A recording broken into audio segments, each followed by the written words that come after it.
The Latin Mass assumes no hand missal. As you probably know, hand missals were not really invented until the 19th century. So for 1800 years, the faithful participated in the Latin Mass without a hand missal.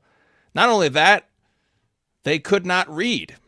Here's the fundamental assertion today, is that the ancient Roman Rite, the Latin Mass, flourished in a liturgical oral culture where the faithful, clergy and laity, drew spiritual fruit from multiple forms of active participation.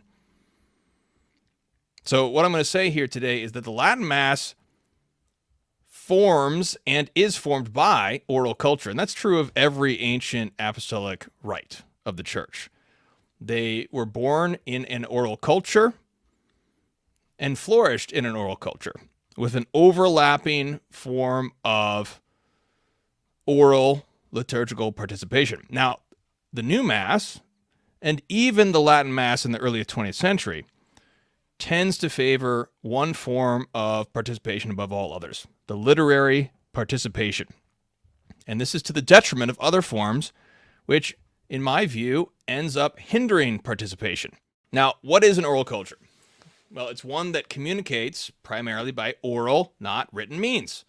So the use of language, but also, and more impactfully perhaps, sounds, signs, and signals.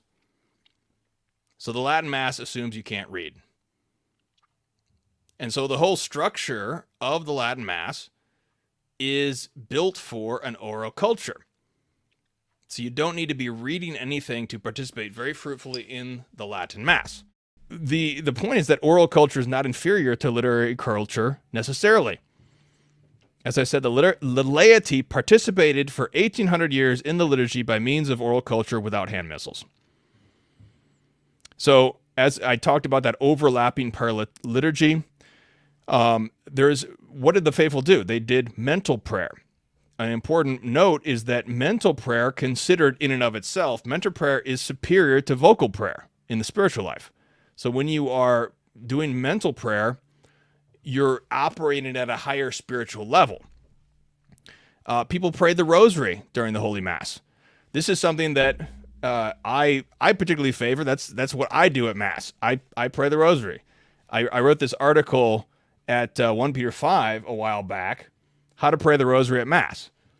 And what I found was that there was all these connections between the reality of the rosary mysteries. So the introit is the Annunciation, the Kyrie is the Visitation, the Gloria is the birth of Christ. And then at the canon, you do the sorrowful mysteries, the scourging, the crown of thorns, the consecration, etc., etc. Now, these are just methods that work for me. I'm not saying that everyone has to use this particular method. I'm simply saying that the faithful for centuries use various other methods than a hand missal, than reading what the prayers were in the Mass, what the clergy were praying, to participate fruitfully. There's also the prayers at Mass. So these were various prayers that were written by saints that were written down.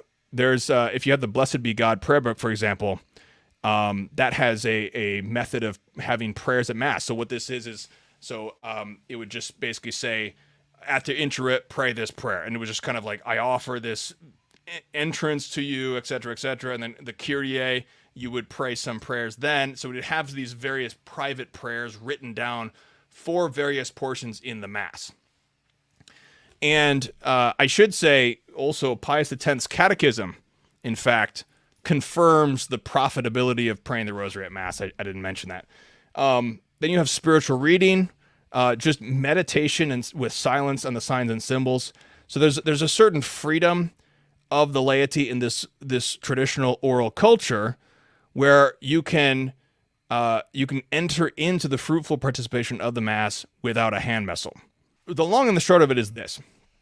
The prayers of the Church, i.e. the prayers of the Missal, are objectively superior to other prayers at Mass, since they are the public prayer of Christ in the liturgy. However, other prayers may be subjectively superior for any given individual. since they more easily participate in the liturgy thereby.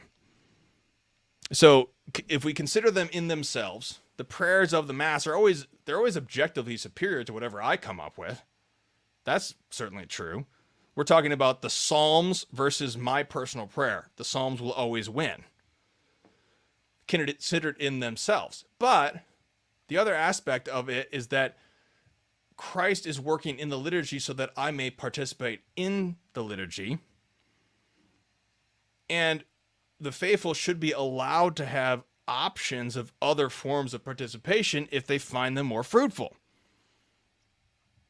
So that is the dichotomy, I think, that helps to resolve that, because we do want to favor the prayers of the church.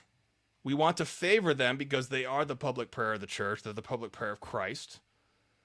We do favor them, and we should, and we always have, but not to the denigration of the pious customs of the faithful.